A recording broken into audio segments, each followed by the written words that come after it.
দ্বিপদী বিস্তৃতিতে একটা common question হলো যে বিস্তৃতি নির্ণয় করো। কততম পদ পর্যন্ত সেটা বলা নেই, শুধু বলা আছে বিস্তৃতি নির্ণয় করো।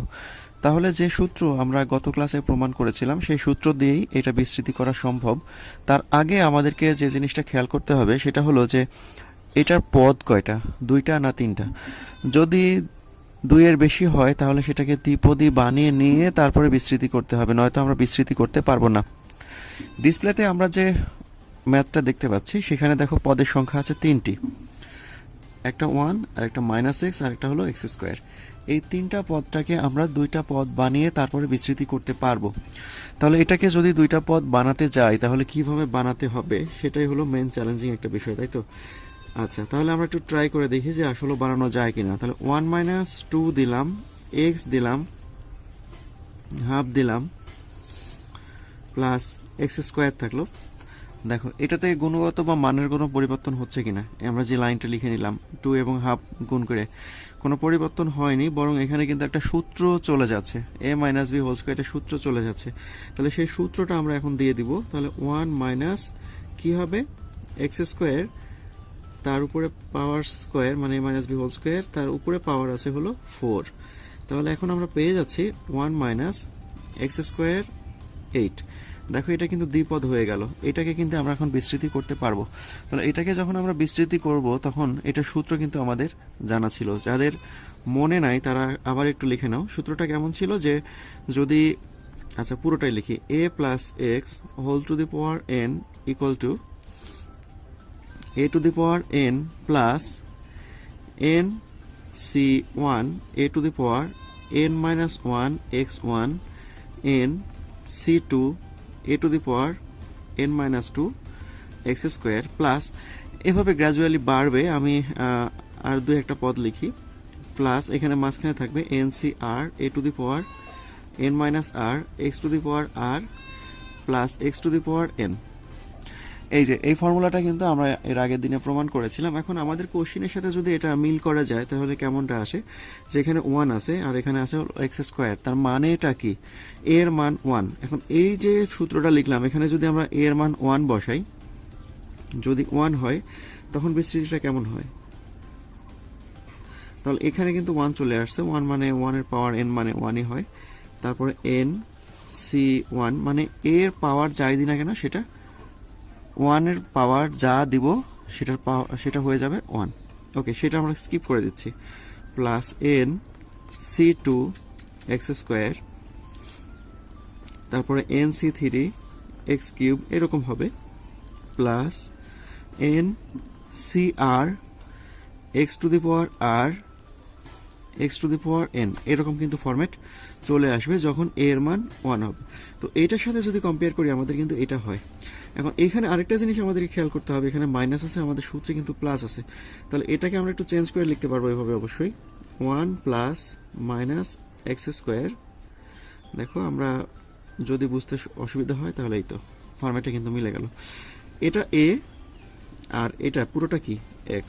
এখন আমরা সূত্র প্রয়োগ করে ফেলি, সমান, সরাসরি এখানে যদি সমান আমরা দিই সমান, তাহলে কি আসছে 1 প্লাস n এর মান কিন্তু 8 c1, তারপরে a দরকার নাই কারণ a এর মান 1 দরকার নাই, minus x square plus 8 c2 minus x square, তার উপর আবার কিন্তু স্কয়ার বসবে, তারপর 8 c3 মাইনাস x, তার উপরে কিউব বসবে, প্লাস এভাবে আমরা লিখে দিলাম, আর লেখার কোনো প্রয়োজন নাই। এখন যদি আমরা এটাকে ক্যালকুলেশন প্রয়োগ করি তাহলে NCR এর সূত্র প্রয়োগ করি, এখানে 8 ফ্যাক্টোরিয়াল 1 ফ্যাক্টোরিয়াল 8 মাইনাস 1 ফ্যাক্টোরিয়াল। এখানে দেখো মাইনাস x আছে, এটা থাক, এটা নিয়ে কোনো কাজ না করি। আচ্ছা, এটা নিয়েও কাজ করতে পারি আমরা, এখানে সূত্র দিয়ে দিই 8 ফ্যাক্টোরিয়াল 2 ফ্যাক্টোরিয়াল 8 মাইনাস 2 ফ্যাক্টোরিয়াল। এখানে কত হবে, পাওয়ার যেহেতু জোড় আছে মাইনাসটা থাকবে না, x টু দি পাওয়ার 4 হয়ে যাবে। এখানে কিউব আছে, বিজোড় আছে, বিজোড় থাকার জন্য মাইনাসটা আর প্লাসে গুণ হয়ে যাবে।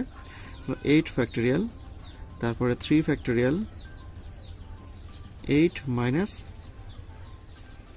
3 ফ্যাক্টোরিয়াল। তাহলে এখানে স্কয়ার ছিল, আমরা মিসিং করেছি, তাহলে এখানে কিন্তু হয়ে যাচ্ছে 6 প্লাস এরকম। ওকে, এরপরে ক্যালকুলেশনটা আমরা করে নিই, তাহলে এই মাইনাসটা কিন্তু এখানে চলে আসবে। আর এখানে দেখো 8 ফ্যাক্টরিয়াল আছে, এখানে 7 ফ্যাক্টরিয়াল হবে, এখানে এক্স স্কোয়ার আছে প্লাস 8 ফ্যাক্টরিয়াল, তারপর 2 ফ্যাক্টরিয়াল, এখানে 6 factorial x to the power 4, এখানে 8 factorial, 3 factorial, 5 factorial x to the power 6 plus এই তো 1 মাইনাস, এখানে 8টাকে যদি আমরা ভাঙি তাহলে 8 ইন্টু 7 ফ্যাক্টরিয়াল, নিচে 7 ফ্যাক্টরিয়াল আছে, এক্স স্কোয়ার প্লাস এখানে ভাঙবো আমরা, নিচে 6 আছে 6 পর্যন্ত ভাঙবো, 8 7 6 ফ্যাক্টরিয়াল, আর দুইটাকে ভাঙলে 2 1 হয়, 6 ফ্যাক্টরিয়াল আছে, এক্স টু দি পাওয়ার 4, এখানে আমরা 5 পর্যন্ত ভাঙবো, 8 7 6 5 ফ্যাক্টরিয়াল, নিচে 3কে ভাঙলে 3 2 1 5 ফ্যাক্টরিয়াল থাকুক, এই তো ইকুয়াল টু 1 মাইনাস, দেখো এগুলো কাটা যাচ্ছে, মানে কাটার জন্য কিন্তু আমাদের এই কাজটা আমরা করে নিলাম। তাহলে 1 মাইনাস 8 এক্স স্কোয়ার প্লাস এখানেও দেখো কাটা যাবে 4, তাহলে এখানে হবে 28 এক্স টু দি পাওয়ার 4, এখানে দেখো 3 2 6 এটাও কাটা যাচ্ছে, তাহলে এখানে হচ্ছে 7 8 56 5 6 x to the power 6 plus, এই তো এটা কিন্তু আমরা বিস্তৃতি নির্ণয় করলাম। এখন কোশ্চেনে বলা ছিল যে শুধু বিস্তৃতি নির্ণয় করো, এই জন্য আমরা কয়টা পদ নির্ণয় করব তা এটা কিন্তু বলা নাই। যদি বলা থাকতো যে 4টা পদ নির্ণয় করো তাহলে কিন্তু এই পর্যন্ত হতো। যদি বলতো যে 5টা পদ নির্ণয় করো তাহলে আমাদেরকে আরও একটা নিতে হতো, অর্থাৎ এখানে আরও একটা পদ নিতে হবে। যদি বলতো 6টা পদ নির্ণয় করো তাহলে আরও 2টা পদ নিতে হবে, 1টা 2টা 3টা 4টা 5টা 6টা আরও 2টা পদ নিতে হবে। এখন কোশ্চেনের উপর ডিপেন্ড করে কিন্তু আমাদের এটা বিস্তৃতি নির্ণয় করতে হবে। যেহেতু আমরা বড় হয়ে গেছি, ইন্টারমিডিয়েটে চলে এসেছি, এই জন্য এই ছোট মানে বিস্তৃতি করার কথা থাকবে না, কোশ্চেনটা একটু অবশ্যই অন্যরকম করে ঘুরিয়ে দিবে। তো যাই হোক, আমরা একটা দেখে নিলাম যে বিস্তৃতি আসলে কিভাবে করতে হয়। এখন এই বিস্তৃতির সাহায্যে যে জিনিসগুলো নির্ণয় করতে হবে সেটা হলো যে সাধারণ পদ নির্ণয় করতে হবে, সহগ নির্ণয় করতে হবে, তারপর একটা থাকবে তম পদ নির্ণয় করতে হবে, বর্জিত পদ, মুক্ত পদ, এগুলো সব নির্ণয় করতে হবে। আমরা গ্র্যাজুয়ালি ওইদিকে কিন্তু এখন চলে যাচ্ছি। যে প্রবলেমটা দেখতে পাচ্ছি যে একটা দ্বিপদী দ্বিপদী দেওয়া আছে, এর 5তম পদ নির্ণয় করতে হবে, অথবা কোশ্চেন যদি চেঞ্জ করে দেওয়া যায় 5তম পদের সহগ কত সেটা নির্ণয় করতে হবে। তো সেটা আমরা নির্ণয় করব। তো তার আগে আমরা ফর্মাল যে প্রসেসে যাব সেটা হলো যে আমাদের সাধারণ যে পদ ছিল বিস্তৃতি, সেই সাধারণ পদ দিয়ে কিন্তু আমাদের অঙ্কটা করতে হবে। তাহলে সাধারণ পদ অথবা r+1তম পদের সূত্র ছিল NCR a to the power n minus r x to the power r। এই ফর্মুলা দিয়ে এটা প্রয়োগ করে কিন্তু এখান থেকে সব অঙ্কগুলো আমরা করব। তো আমরা ধরে নিই যে r+1তম পদে, অর্থাৎ এই পদটাতে 5তম পদ আছে, ঠিক আছে, আমরা ধরে নিতে পারি, অথবা ডিরেক্ট সরাসরিও করে নিতে পারি। সরাসরি করে দিব, সরাসরি করে, বড় করার কোনো দরকার নাই এটা। তাহলে এখানে আমরা চলে যাচ্ছি, এটাকে ধরো, তাহলে এটাকে ফরম্যাটটা কেমন ছিল, r+1তম পদ ছিল এটা, ঠিক আছে। তাহলে এখানে 5তম পদ বলা আছে, 5টাকে যদি ভাঙি তাহলে আমাদের কি হবে, 4+1তম পদ, তাহলে 4+1তম পদ সমান, তাহলে এখানে n এর মান কত, n এর মান হচ্ছে সূত্রের সাথে কম্পেয়ার যদি করো n এর মান কিন্তু এখানে হয়ে যাবে 12, আর r এর মান হচ্ছে 4। এখন এখানে মানগুলো বসায় দাও, তাহলে হচ্ছে 12c4। a কত, a হলো প্রথমটা, তার মানে 3x/4 পাওয়ার 12 মাইনাস 4, তারপর কত 4/3x, এর পাওয়ার কত 4, এর পাওয়ার হলো 4। তাহলে এটাকে জাস্ট ক্যালকুলেশন করে দিলে যে রেজাল্টটা হয়ে যাবে 12c4। এটা ক্যালকুলেটর দিয়ে তোমরা করে নিবে, আর যদি ভেঙে ভেঙে করতে পারো সেটা আরও ভালো হবে। তাহলে এখানে হচ্ছে 3x, এখানে কত 8, তারপরে হচ্ছে কত 4/3x, তার power 4, 12c4, 3 to the power 8 x to the power 8, তারপরে হচ্ছে 4 টু দি পাওয়ার 8, তারপরে হচ্ছে 4 to the power 4, 3 to the power 4, x to the power 4। দেখো কোনো জিনিস থেকে কোনো জিনিস যোগ বিয়োগ করা যায় কিনা এই জিনিসটা আমাদেরকে একটু খেয়াল রাখতে হবে। এখন যেহেতু আমি ক্যালকুলেটর ছাড়া করছি, সেজন্য আমি পুরোটা করব না, হয়তো কিছু অংশ করে রেখে দিব। তাহলে এখন এখানে প্রথমে এখানে আছে কত, 3 এর পাওয়ার আছে 8, 3 এর পাওয়ার আছে 4, তাহলে এখানে সূচক প্রয়োগ করা যাবে। তাহলে সূচক যদি প্রয়োগ করে তাহলে 3 8 ভাগ আছে, তার মানে বিয়োগ হয়ে যাচ্ছে। আচ্ছা, এবার চলে যাও 4 এ। এখানে দেখো 4 এ আছে 4 টু দি পাওয়ার 8, এখানে কিন্তু তাই জিনিসের আছে। তাহলে 4 টু দি পাওয়ার 8 উপরে আছে, নিচে নিয়ে আসলে বিয়োগ হয়ে যাবে। এবার এক্স এর ক্ষেত্রে যদি আসো, তাহলে এক্স এর ক্ষেত্রেও একই রকম ভাবে কাজ করো। তাহলে এক্স আছে, এক্স এর পাওয়ার 8 বিয়োগ 4, মনে হয় আর কিছু নেই, সবগুলো হয়ে গেছে। এখন জাস্ট ক্যালকুলেশন করে ফেলো। 4, তাহলে এখানে কত হবে, 3 টু দি পাওয়ার 4, এখানে কত হবে 4 টু দি পাওয়ার 4, আর এক্স টু দি পাওয়ার 4। এই তো, এইটা যে পদটা আমরা পেলাম, এই পদটাই হলো 5তম পদ, 5তম পদ। এখন কোশ্চেনে যদি বলা হতো যে 5তম পদের সহগ নির্ণয় করো, 5তম পদের সহগ নির্ণয় করো, তাহলে সহগ নির্ণয় বললে কতটুকু হতো, জাস্ট এই অংশটুকু এক্স টু দি পাওয়ার 4 বাদ দিয়ে, এই যে অংশটুকু এক্সটা বাদ হয়ে যেত, এই অংশটুকু, এটা হলো কি এক্স টু দি পাওয়ার 4 এর সহগ। অথবা যদি বলতো যে 5তম পদের সহগ নির্ণয় করো, তখন এটা এই রেজাল্টটা কিন্তু আসতো। আমরা মনে হয় বুঝতে পেরেছি। তারপরেও আমরা আরো একটা প্রবলেম এখনই দেখব। বিস্তৃতিতে, এই বিস্তৃতিতে এক্স টু দি পাওয়ার -18 এর সহগ বের করতে হবে। তাহলে আমরা প্রথমে ধরে নিই যে r+1তম পদে যে ফর্মাল ল্যাঙ্গুয়েজটা একদম পরীক্ষার খাতায় যেভাবে করবে আমি সেভাবে অঙ্কটা করে দিচ্ছি। আমরা প্রথমে ধরে নিব যে বিস্তৃতিতে r+1তম পদে x টু দি পাওয়ার -18 এর সহগ বিদ্যমান। প্রত্যেকটা অঙ্কের ক্ষেত্রে এই ল্যাঙ্গুয়েজটা একটু মনে রাখবে। আমি এইভাবে লিখি, তোমরা যদি লিখো যে টি r+1তম পদ, সেটাও কোনো প্রবলেম নাই, একেবারে তোমাদের ব্যাপার, সেটা নিজের মতো করে লিখে নেবে। তবে আমি এটা লেখাটা পছন্দ করি যে এর বিস্তৃতিতে r+1তম পদে x টু দি পাওয়ার -18 এর সহগ বিদ্যমান। তাহলে আমরা সেটা বের করব এখন, যে r+1তম পদ সমান যে সাধারণ পদ নির্ণয়ের যে সূত্রটা ছিল সেটাই।